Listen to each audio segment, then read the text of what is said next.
Hello guys, welcome to my DNL drama explanation. तो guys मैं palms on love का 9th part लेकर आ चुकी हूँ। तो गाइस इस एपिसोड की स्टार्टिंग में दिखाते हैं कि डोंगफेंग वहीं कोमा में होता है और देन तभी वहाँ पर लियान आती है और फिर उसके बाद लियान डोंगफेंग की बॉडी को गीले कपड़े से साफ कर रही होती है। वहीं वो उसे देखकर रो भी रही होती है और फिर लियान डोंगफेंग के पास ही बैठ जाती है और उसे सॉरी भी बोलती है और ये भी बोलती है कि ये सब मेरी गलती थी कि मैंने तुम्हें गलत समझा और मैं जानती हूँ कि ये सब कहने के लिए बहुत देर हो चुकी है, पर फिर भी मैं तुम्हें अभी भी कहना चाहती हूँ कि मेरी बंदूक ने तुम्हें निशाना नहीं लगाया था, पर मैं नहीं जानती हूँ कि फिर भी मुझसे गलती कैसे हो गई। और फिर लियान डोंगफेंग का हाथ पकड़कर रोने लगती है और उसे जागने के लिए बोलती है और फिर वो ये भी बोलती है कि जब भी तुम जागोगे तो तुम मुझसे नफरत कर सकते हो और इन सब के लिए मुझे दोष भी दे सकते हो और फिर तुम मुझे मिलने से मना भी कर सकते हो और तुम्हें जो करना है तुम वही करना। और ऐसा बोलकर रोते हुए वहीं पर सो जाती है।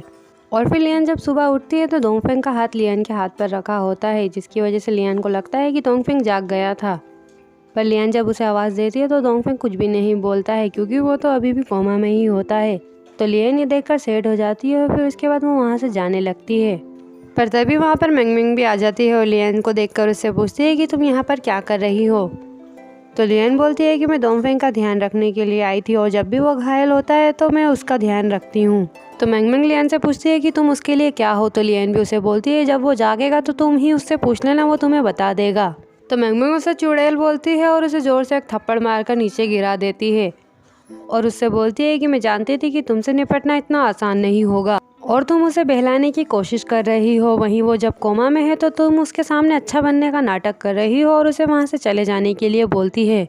तो वहीं लियान भी डोंगफेंग के बारे में सोचती है कि वो अभी तक उठा नहीं है और मैं उसकी परेशानी का कारण नहीं बन सकती हूँ। तो लियान भी डोंगफेंग के बारे में यही सब सोचते हुए अपना पर्स उठाती है और मैंगमिंग को घूर कर देखते हुए वहाँ से चली जाती है। तो मैंगमिंग भी लियान को इस तरह से देखकर घबरा जाती है। और फिर उसके बाद नेक्स्ट सीन में डोंगफेंग की दादी को दिखाते हैं। तो आज उनका बर्थडे होता है तो वो सभी मेहमानों के लिए वेट कर रही होती है।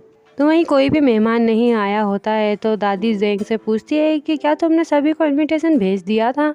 तो जेंग भी उन्हें हाँ बोलती है। देन फिर उसके बाद डोंगफेंग की दादी उनके वहाँ पर मेहमान नहीं आए होते हैं तो उनके बारे में बात करने लगती है और वो इस बारे में बात ही कर रही होती है। वहीं वो डोंगफेंग के बारे में भी बात कर रही होती है। पर तभी वहाँ पर कमांडर शिन आ जाते हैं मैंगमिंग को लेकर।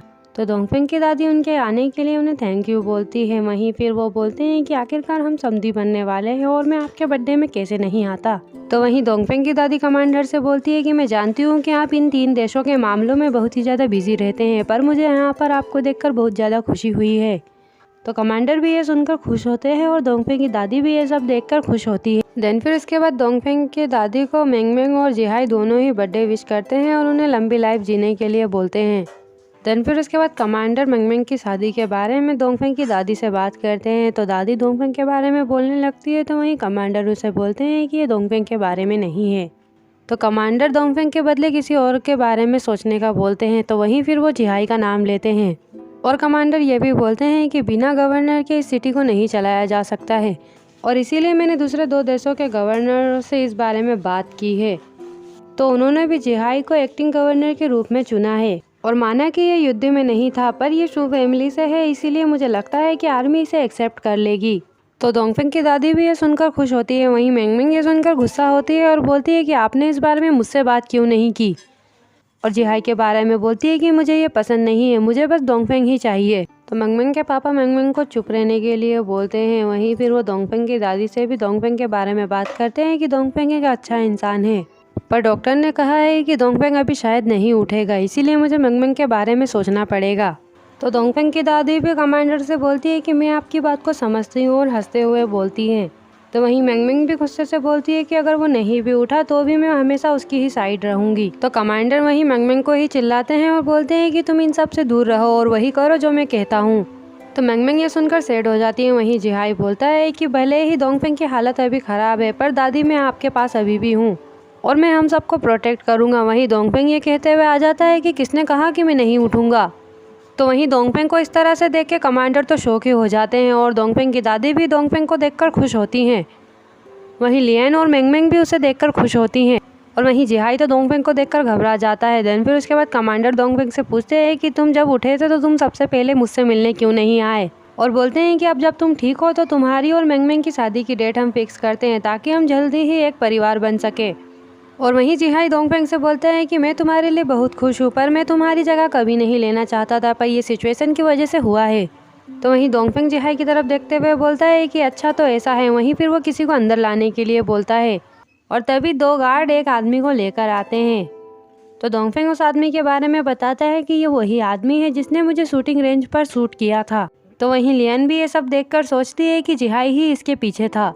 और वहीं फिर दोंगफेंग जिहाई से बोलता है कि इसने मुझे कहा है कि किसी ने उसे ये सब करने के लिए कहा था। और फिर जिहाई की तरफ उंगली दिखाते हुए उस आदमी से पूछता है कि क्या वो यही था। तो वहीं जिहाई भी गुस्से से बोलता है कि क्या मैं।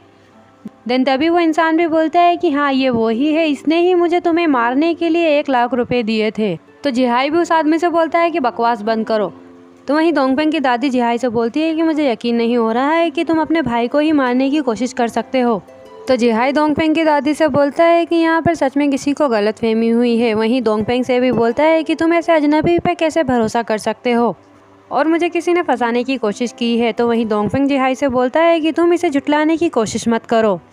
तो फिर जिहाई फिर उसके बाद कमांडर सिन से बोलता है कि मेरे भाई को मेरे बारे में गलतफहमी हुई है, वो भी कुछ व्यक्तिगत रीज़न की वजह से। तो इसीलिए मैं आपसे रिक्वेस्ट करता हूँ कि मेरे नाम को इस बात से साफ कर दिया जाए कि मैंने इसमें कुछ भी नहीं किया है। तो वहीं कमांडर जिन भी जिहाई पर भरोसा नहीं करते हैं और बोलते हैं कि सारी चीज़ें तो तुम्हारे खिलाफ हैं। और फिर वो दोंगफेंग से भी बोलते हैं कि अब दोंगफेंग तुम्हें आराम करना चाहिए। और फिर उसके बाद बोलते हैं कि अब मैं यहाँ से इसे देख लूँगा। और फिर वो दोंगफेंग की दादी से बोलते हैं कि अब मैं चलता हूँ। वहीं फिर वो मेंगमेंग को चलने के लिए पूछते हैं तो मेंगमेंग तो दोंगफेंग के पास ही जाकर खड़ी हो जाती है और बोलती है कि मैं नहीं चल रही हूँ। तो मेंगमेंग के पापा भी हंसते हुए वहाँ से चले जाते हैं और जिहाई भी उनके साथ चला जाता है। देन दोंगफेंग की दादी दोंगफेंग से बोलती है कि तुम फाइनली जाग गए हो और मुझे तुम्हें ठीक से देख लेने दो कहकर खुश होती है। वहीं वो उसे देखकर बोलती हैं कि तुम तो ठीक लग रहे हो। और फिर उससे बोलती है कि मैं तुम्हारे लिए जेंग से कहकर सूप बनवाती हूँ जिससे तुम्हारी रिकवरी में फ़ायदा होगा। और ऐसा बोलकर खुश होते हुए वहाँ से चली जाती हैं। तो लियन भी दोंगफेंग को देखकर खुश हो रही होती है। वहीं मेंगमेंग उसे देखकर दोंगफेंग से बोलती है कि इसे तुम इससे कुछ कहना है और दोंगफेंग से ये भी बोलती है कि तुम इसे बताओ कि ये तुम्हारे लिए क्या है। तो दोंगफेंग वहीं उसे बोलता है कि ये मेरे लिए कुछ भी नहीं है। और फिर वो लियान से बोलती है कि क्या तुमने सुना। और फिर वो दोंगफेंग से उसे दूर रहने के लिए बोलती है। वहीं फिर वो दोंगफेंग से बोलती है कि चलो हम सूप पीते हैं और उससे वहाँ से ले जाती है।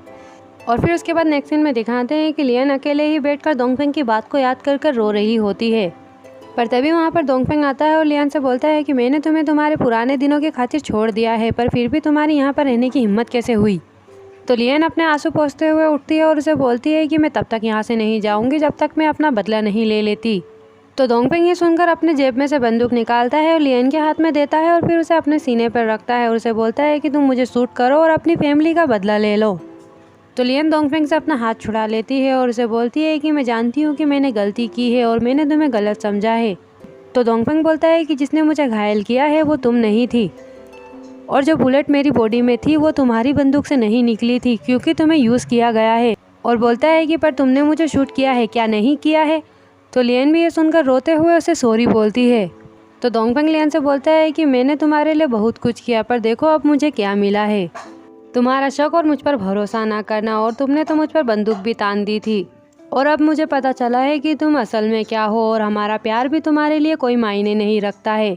और दोंगफेंग ये सब बोलकर वहाँ से जा रहा होता है, पर लियन उसका हाथ पकड़कर उसे रोक लेती है, पर दोंगफेंग उसका हाथ झटककर वहाँ से गुस्सा होकर चला जाता है और वहीं लियन उसे बस रोते हुए देखती ही रह जाती है। तो लियन फिर से वहीं बैठकर रो रही होती है। वहीं दोंगफेंग भी उसे छुपकर देख रहा होता है, पर लियन जैसे ही उसकी तरफ देखती है तो वो अंदर छुप जाता है। वहीं नान भी उसके साथ होता है। तो वहीं नान दोंगफेंग से बोलता है कि मैं आपको बता सकता हूँ कि मिस लियन आपको कितना पसंद करती है, पर क्या आप अभी भी सिन मेंगमेंग से शादी करने जा रहे हैं। एंड गाइस ये एपिसोड यहीं पर ख़त्म होता है एंड आई होप कि आपको यहाँ वीडियो अच्छा लगा हो। तो इसके नेक्स्ट पार्ट के लिए मेरे वीडियो को लाइक और चैनल को सब्सक्राइब जरूर करें ताकि आप मेरे आने वाले ड्रामा एक्सप्लेनेशन सबसे पहले और आसानी से देख सकें।